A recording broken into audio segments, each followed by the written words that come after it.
Joining us now to take all of this up, former senior State Department advisor, cybersecurity expert, Morgan Wright. I don't recall a single time previous to this in which the U.S. government has said this is a grave, grave attack on the United States, and they make it clear at the Department of Homeland Security that they have no capacity to stop it. Your thoughts?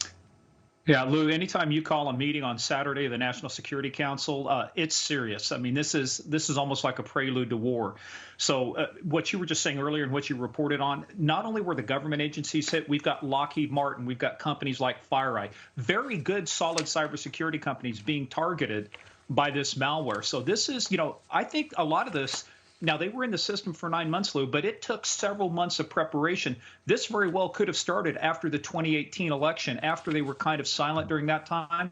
This is Russia's way of getting back in the game. They knew we were going to be looking at them for the election. So what did they do? They took a different tack, and instead they attacked the one system, the one company that had over 300,000 clients, many of those government clients and very significant private sector clients. You're talking about SolarWinds? Yeah, SolarWinds, they have over 300,000 customers worldwide. They said, well, only a small portion, 18,000, were affected. Lou, 18,000, my goodness. We're talking 18,000 companies, many of those, like you were just talking about, nuclear agencies, the FERC. We've got the Treasury. We've got, many other government agencies. We've got private sector companies that do defense work, Lockheed Martin.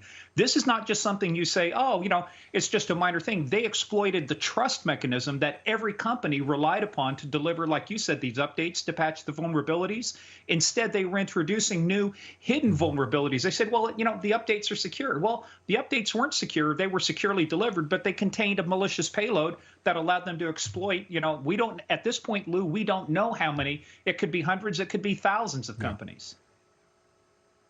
Those companies, all of them part of the military-industrial complex, all of them in the federal system with access to, as we've already been told, the nuclear stockpile, which means in this instance also very likely it means that our national laboratories have also been compromised. The fact that it's ongoing and that everyone is acknowledging, at least those who are speaking, that there is no fix here, quote unquote, and that right now foreign actors are in control of the U.S. networks and systems, the U.S. federal networks and systems. There's no other way to read this, is there?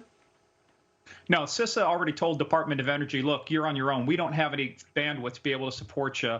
This is beyond an all hands on deck. We don't even have the number of people it takes to respond to this. And Lou, I will tell you, looking at this, this has a lot of hallmarks, the trademarks of what Russia did to Ukraine December 23rd, 2015, when they launched the black energy malware. They took out 700,000 homes.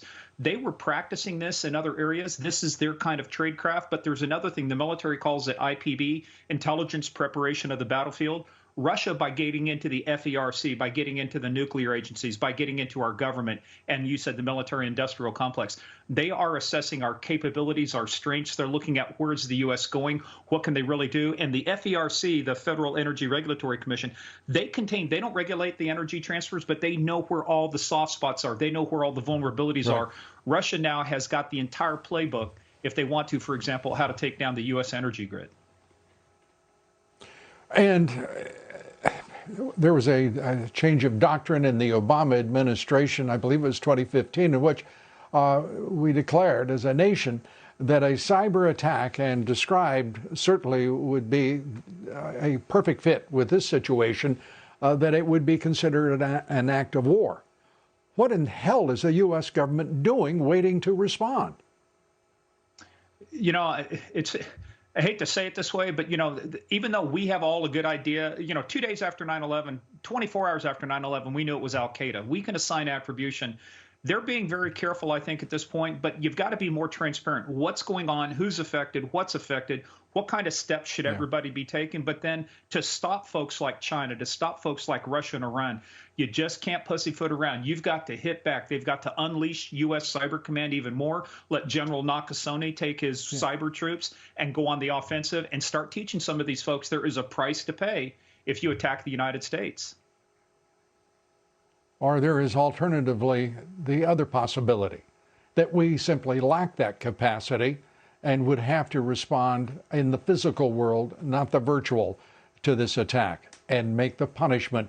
I don't know how you would make it other than an absolute destructive force in any way symmetrical to this assault on our systems. This is a cyber attack of nightmare proportions and apparently dimensions and longevity. Your thoughts as we wrap up here, Morgan? Yeah, the Russians are contesting this. Before, when you would find a bad actor in your system, they, okay, you caught us, we're out of here. This time, they are contesting the ability to remove them. That's why this insertion into the updates for SolarWinds, it is so hard. You cannot simply rip and replace all this software. It's either shut it off or cut it off, and neither one of those is a good alternative. I also want to put a point on one thing, too, as we wrap up here, Morgan, and I appreciate your time.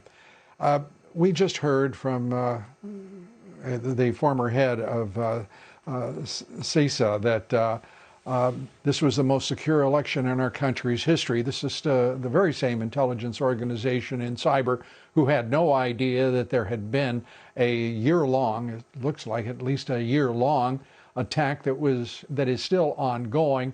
And we're listening to him say this was a secure election. Are you kidding me? If this is the situation we're in right now with the entire federal government, what in the world are we to think of the evaluation of this former head of CISA on a secure elections? I mean, that would be a light effort compared to what they're doing right now. Am I wrong? It's been reported that Dominion voting systems also was a client of SolarWinds. So you start looking at where did the Russians go? What could they have done?